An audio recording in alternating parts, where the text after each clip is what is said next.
বাংলাদেশ প্রথম টেস্টে জিতবে জিতবে জিতবে, ইন্ডিয়াকে হারাবে। আর যদি না হারাতে পারে আমি আমার মাথা লাইভে আইসে মানে ভিডিও করিয়া আমি আমার মাথা একদম নেড়া করে ফেলবো, একটা চুলো মাথা রাখবো না। এটা আমি চ্যালেঞ্জ দিলাম।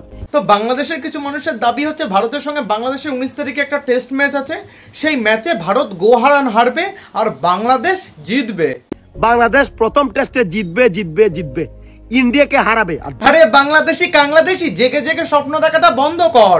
10 উইকেট হাতে নিয়ে 6 বলে 4 রান করতে পারিস না, তোরা নাকি আবার আমাদের ইন্ডিয়ার বিপক্ষে জিতবি? মানে ভাবিস কি করে তোরা? যদি না হারাতে পারে আমি আমার মাথা লাইভে আইসে মানে ভিডিও করিয়া আমি আমার মাথা একদম নেড়া করে ফেলবো, একটা চুলো মাথা রাখবো না। এটা আমি চ্যালেঞ্জ দিলাম। আবার একজন বাংলাদেশি চলে এসছে আমাদের সাথে চ্যালেঞ্জ করার জন্য। আগেরবার টি20 ওয়ার্ল্ড কাপের সময় একটা বাংলাদেশি হারামজাদা আমাদের সাথে চ্যালেঞ্জ করেছিল, ভারত যদি জিতে যায় মাথার চুল একেবারে কামিয়ে ফেলবে, ন্যাড়া করে ফেলবে। তার ফল কি হয়েছিল মনে আছে তো? আমি কথা দিছিলাম যদি ইন্ডিয়া জিতে যায় তাইলে আমার মাথা ন্যাড়া করে ফেলবো।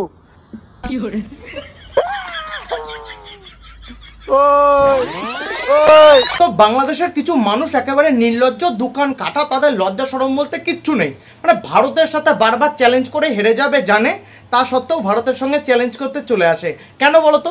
এটা যে নির্লজ্জ এটা তোদেরকে প্রমাণ করতে হবে, তাই না? বাংলাদেশ টিমটাকে হালকাভাবে নিবেন না। আচ্ছা, বাংলাদেশ টিম এইভাবেই খেলবে, জয়ের জন্যই খেলবে এবং জয় চিনাই আনবে। আমার মাথার চুল নেড়া করা লাগবে না। নিজেদের ক্রিকেট টিমের উপর বিশ্বাস ভালো, কিন্তু অতি বিশ্বাস ভালো না। অতি বিশ্বাসের ফল এবার তোকে দিতে হবে। তোর মাথার চুল কটা বেশ একটু ন্যাড়া করে পুরো সাদা টাক দেখা যাবে, কেমন লাগবে বলতো? একটু ভাব। আর যদি বাংলাদেশ হেরে যায় আমি খেলার পরপরই আমি আইসা মাথা নেড়া করার ভিডিও আমি আমার ফেসবুক পেজে আপলোড করব। একটা কথা বলি, মাথার চুলগুলোকে ভালো করে কাট আর ভিডিওটা ফেসবুক পেজে আপলোড করে দে। ভারতের সঙ্গে বাংলাদেশ কখনো জিততে পারবে না। তোদের দিক চুরি করতে বেশ গুছিয়ে ভালো করে করতে পারবি, আর ক্রিকেট তোদের দ্বারা সম্ভব না রে। অবশেষে ইন্ডিয়া যদি বাংলাদেশকে প্রথম টেস্টে হারাতে পারে আমি আমার মাথা একদম নেড়া করে ফেলবো। অ্যাকচুয়ালি বাংলাদেশের মানুষরা খুব নোংরা হয়, এটা কিন্তু মানতেই হবে। এদের মাথায় উকুন গুজে গুজে ভরা। এদের মাথায় যখন উকুনে একটু বেশি চুলকানি হয় না, তখন এদের মনে হয় কখন টাক করব, কখন ন্যাড়া করব, তখন ভারতীয়দের পেছনে লাগে আর ন্যাড়া হয়ে যায়। মানে আমার মাথার আর একটা চুলো রাখবো না, একদম সেলুনের যে কি আছে না, শেভ যে করে, ক্লিন যে করে, এটা দিয়ে একদম পুরা মাথা একদম নেড়া করে ফেলবো। তো বাংলাদেশের কিছু অশিক্ষিত মানুষ যখন ভারতের সঙ্গে চ্যালেঞ্জ করে হেরে যায় তখন দেখতে কিন্তু হেভি লাগে, আর ন্যাড়া করার ভিডিওগুলো কিন্তু সেই লাগে। তার সঙ্গে যদি মাথায় একটু ঘোল ঢালতো তাহলে কিন্তু আরো ভালো লাগতো, তাই না? একটা জিনিস আপনারা ফলো করে দেখেন, 19 তারিখ থেকে শুরু বাংলাদেশ ভার্সেস ইন্ডিয়ার টেস্ট খেলা, প্রথম টেস্ট। তো 19 তারিখে ভারত আর বাংলাদেশের টেস্ট খেলা, আর 20 তারিখে এই বাছাধন ন্যাড়া হবে।